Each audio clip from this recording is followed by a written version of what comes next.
Fantástico. Gracias, Cassidy. Por favor, Cassidy. Siéntate.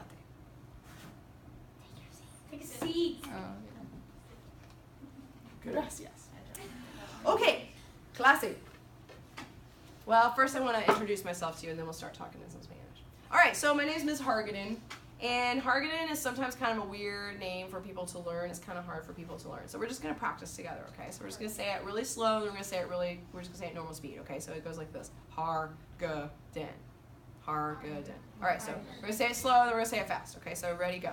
Hargaden. Hargaden. Hargaden. Try to tell somebody near you what your teacher's name is. Go. All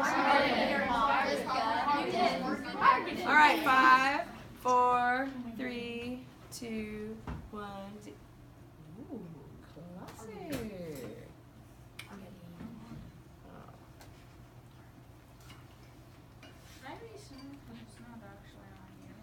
Oh, is that on? No, it's on. It's just not on you. Oh, that's okay.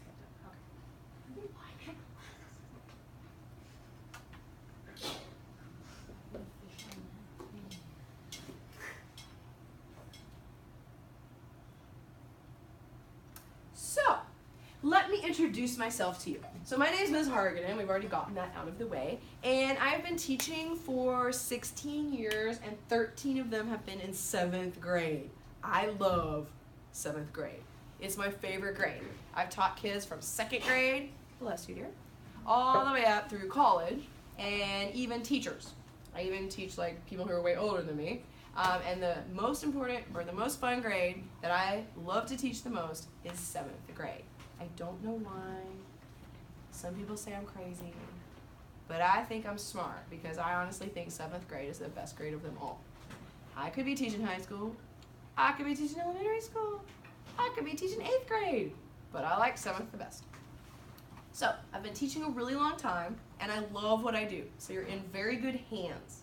We're gonna have a really great year. I'm super good at teaching. I love it too. I just spent all summer going around the country giving workshops to other teachers who want to learn how to teach French or Spanish or Chinese or Arabic or whatever they teach better. So not only do I love teaching 7th grade, but I also love teaching other people about how to become a better teacher. So this class is a little bit different from a lot of other classes that I have encountered for foreign languages, or world languages as we call them in Portland Public Schools. You guys, your focus is amazing. Oh my gosh, turn to somebody near you and without talking, just give them a big wink and tell them good job. So,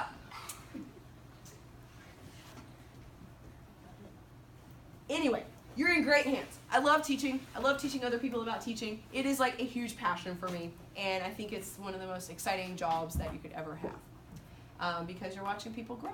Like, it's going to be so exciting to see you guys grow in your Spanish abilities from where you're at now to where you're at the end of the year. It's beautiful to see every single year how much progress kids make. So I was just telling you that this class is a little different from sort of your traditional class in language.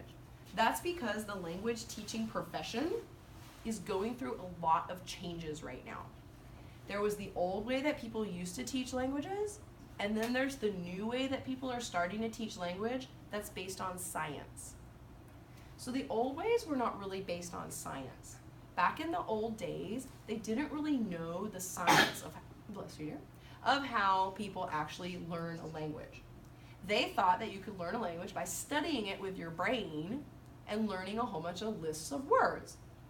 So you would learn lists of words like the members of the family, madre, padre, hermano, hermana, tío, tía, and you would do like flashcards, you would learn them out of the book, and then when you went to go talk, you were like, okay, I want to say something, so I got to think about that lit.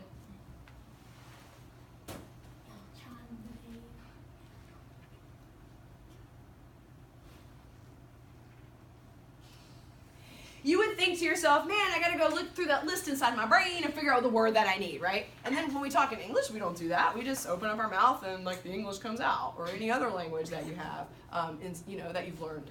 by not studying a book, but rather just by like hearing people talk it. Some of us have another language besides English that we can already talk, or maybe 2 or 3.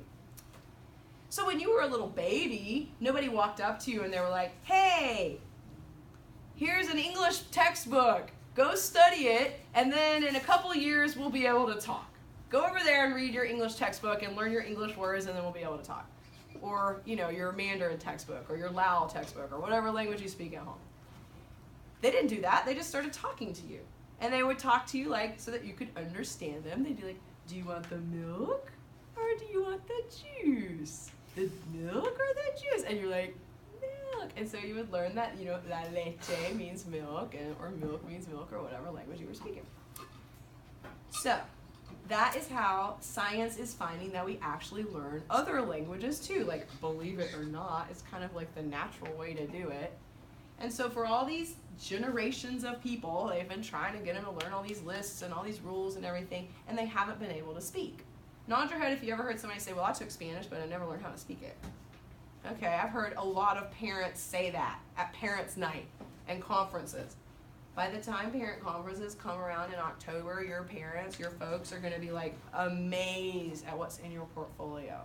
The amount of Spanish that you're going to be able to write in 6 weeks from now is going to blow your little minds. Turn and tell somebody now what you've learned about how this class works. Are we going to use a textbook? What are we going to do? What are you going to do in this class? Tell them now, go. How do you think we really do learn?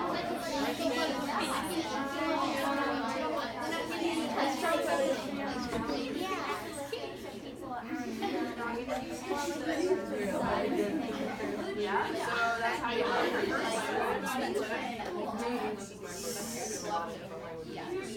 This blows my mind. How many different languages kids have? Some kids